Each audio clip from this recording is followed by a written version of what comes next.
Oeste International Partners is a volunteer organisation registered in Portugal. We have two main objectives. Firstly, since many of our members are keen to share with others their professional skills and experience as well as their hobbies, we aim to benefit local communities through organised volunteer projects.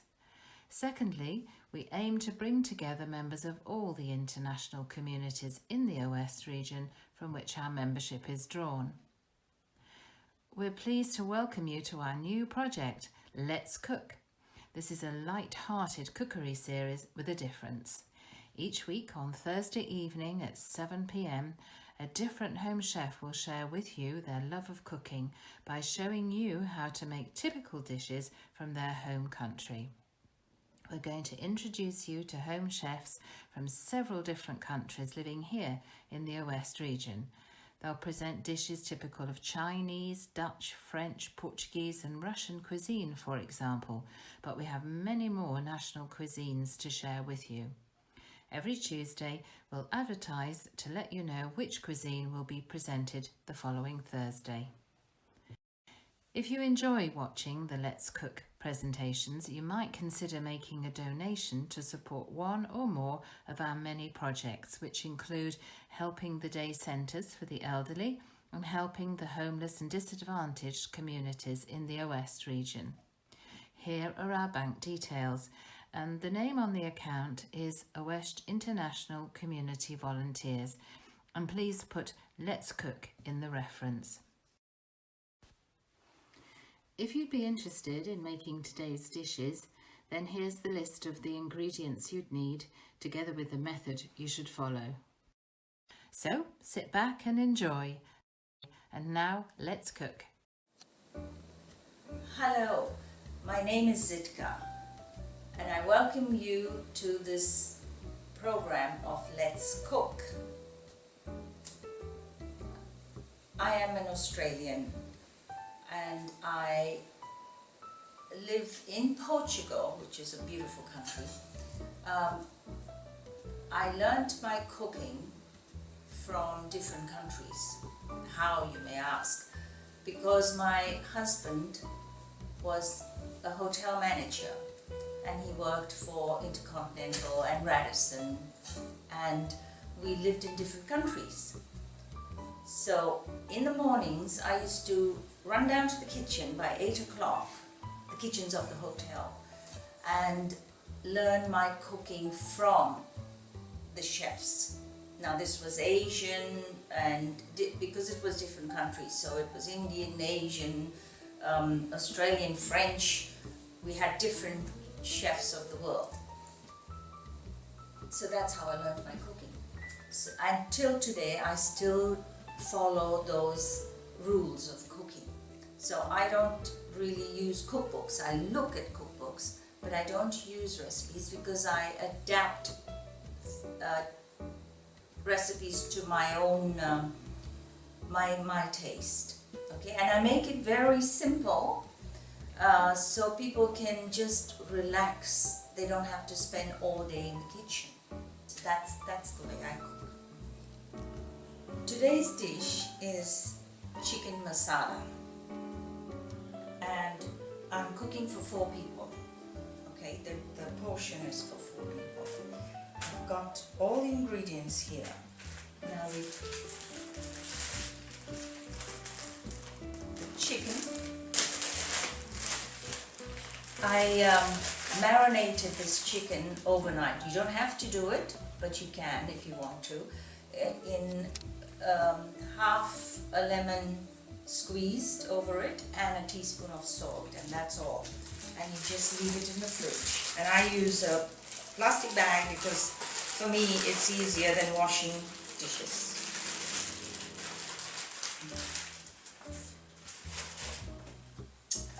Okay, now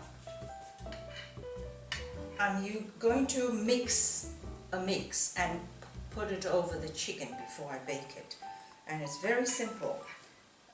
This is Tandoori mix. Now the Tandoori paste, I use that one, but there is another brand and you can get it in the shops. You can get all these spices in the Indian shop in Kaldash.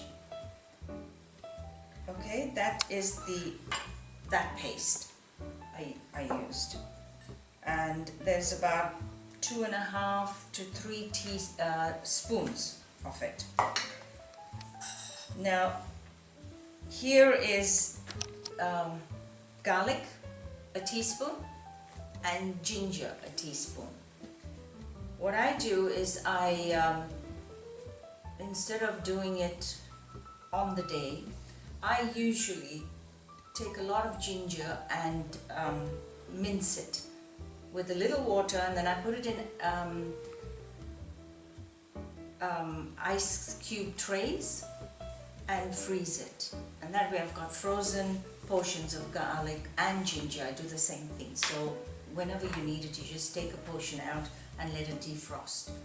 So that will go in. Now here I have a teaspoon of turmeric, a teaspoon of cumin seeds ground, the powdered cumin, a teaspoon of coriander powdered, and a teaspoon of curry powder. Now I'm going to mix this, and now the last item is the yogurt. Okay, I want about a cup of yogurt to cover 4 thighs of chicken. I use thighs because the meat is very soft and it tastes better. You can do a whole chicken if you wanted to. That's an option. And you can do it with fish if you wanted to. You didn't want to use chicken, you can use fish. So I'm going to get a spoon and now about a cup. My measurements are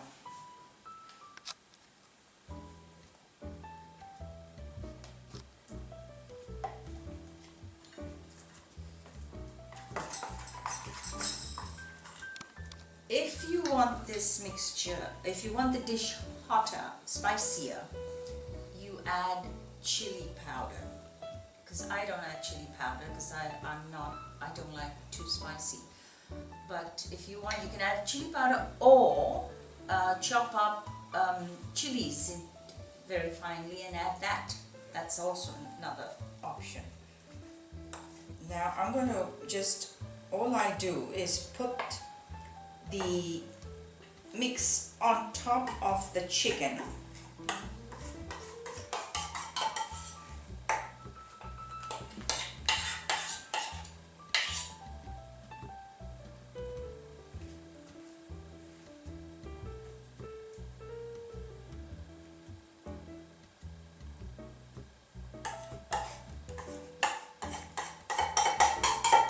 It's just enough for 4, the recipe.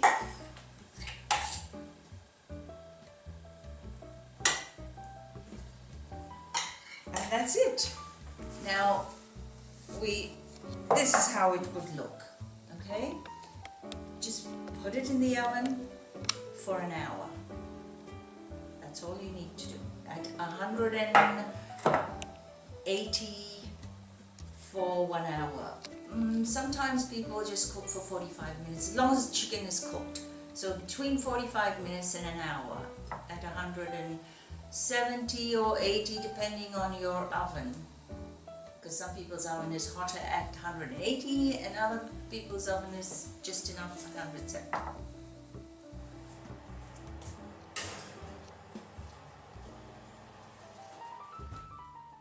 And forget about it. To go with today's dish, I'm not making rice, I'm making sweet potato, also baked. You can make rice if you want to, okay? There's an option, you use any options you like, but I'm making a baked sweet potato, and I assure you it goes very well together. I just peel, depends how many sweet potatoes you want. You can have 4 big ones or like about 6 small ones or medium size, and I cut it that thickness because it's going to be baking together with the chicken, so it's like not too fine because then it will go into a mush. So just cut it up, and you don't put anything in it except for some oil, salt and pepper, and that's about it. Now if you wanted to make it, again, if you want to make it spicy, you can add some chili flakes, red chili flakes on the top. Okay, that would make it a spicy dish for yourselves. This type of cooking you can actually adapt to whatever you wanted, really. Even the chicken you can adapt. If you didn't want chicken, you can use fish. You don't want so many spices, you can use less spices. It's up to you what you do. So now all I'm doing is I'm going to put some oil. I use any oil will do, not olive oil, because olive oil tends to, when it gets too hot, it turns carcinogenic. So you don't use olive oil for deep frying. You don't use olive oil if you're really getting something really hot. Vegetable oil is fine. This, I'm using rapeseed oil, but you don't have to use rapeseed oil. I'm adding some salt and some pepper, and that's all you need, really. But like I said before, if you want to make it spicy, put some chili flakes on top and just give it a mix, and that's it. Put it in the oven. Okay, we're going to do a dessert now. The chicken is in the oven, the potato is in the oven. We are making Indian dessert. It is called a mango lassi, but a lassi in India is a drink you usually have in restaurants with your meal. But I'm making it into a dessert, which is slightly thicker. This is what we need. Okay, you need 600 grams of mango, 300 grams of chopped mango, and then another 300 grams of chopped mango, but the 300 grams you put a liqueur. Now I've used a Portuguese liqueur in it, being in Portugal, the ginger, I think that's the right pronunciation. I used like about 4 tablespoons or 50 mils in there, and the other mango is plain. I've got chopped nuts to sprinkle on the top. I've got sugar, which is 50 grams, and or less, you can use less or more. And I've got hung yogurt. Now this whole dish is gluten-free, okay? And so is the chicken that I did before, and the potatoes of course are gluten-free. The whole meal is gluten-free. This yogurt is called a hung yogurt. Why? Because the night before you put how much you need, whatever you're going to use the next day. You put it in a sieve, either a sieve or I've got this bag, and then you leave it, cover it and leave it in the fridge. So it drains, and all the water from it is down there, which you don't use, you throw out. So you've got a nice thick yogurt. Now People can use yogurt and cream. I don't eat cream, so I don't use cream, but you have an option. What I'm going to do is put the yogurt into there and mix the mango, yogurt. Where's my spoon? I took it out. The mango pieces, the half of the mango, which is not the one with the liqueur, but the other half.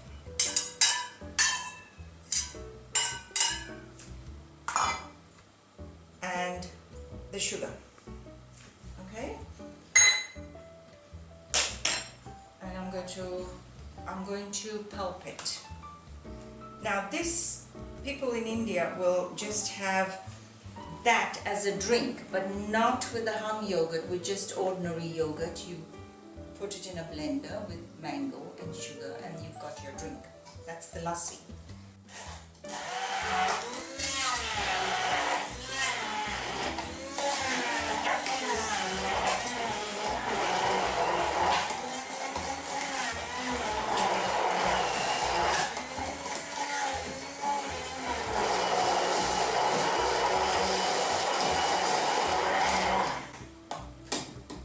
That's all you do.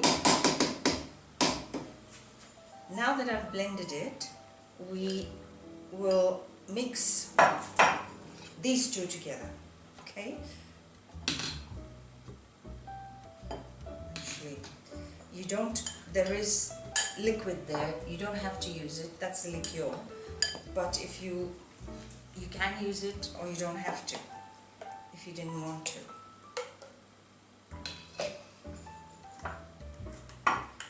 And just fold it in. Don't give it a huge mix, just fold it in. And you put it in your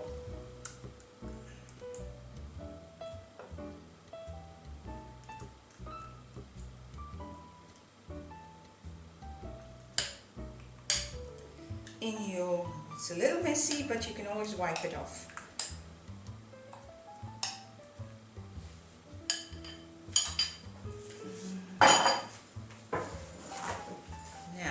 Mess, you can do that, or you can take a soup spoon and put it in, which will make it easier probably. Okay, these are your 4 dessert dishes. Now all I'm going to do is sprinkle some pistachio nuts over to give it a little texture with the mango. Okay, this is your dessert ready, but put it in the fridge until you are ready to eat it, because then it'll firm up a little bit. The main dish is ready to come out of the oven. It's had 1 hour, so I'm going to take it out now. Plate this.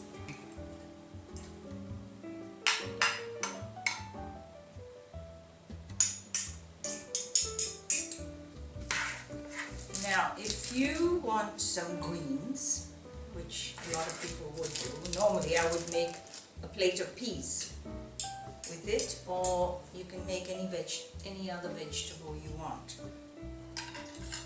with it. So something's looking good over here. I'm the lucky man who gets to taste all this wonderful food.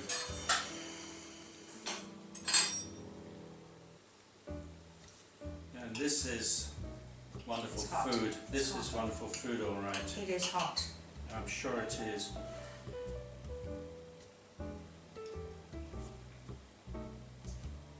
It's up to standard. Thank you for watching this episode of Let's Cook. By the way, this is my husband eating the food. I'm the lucky man.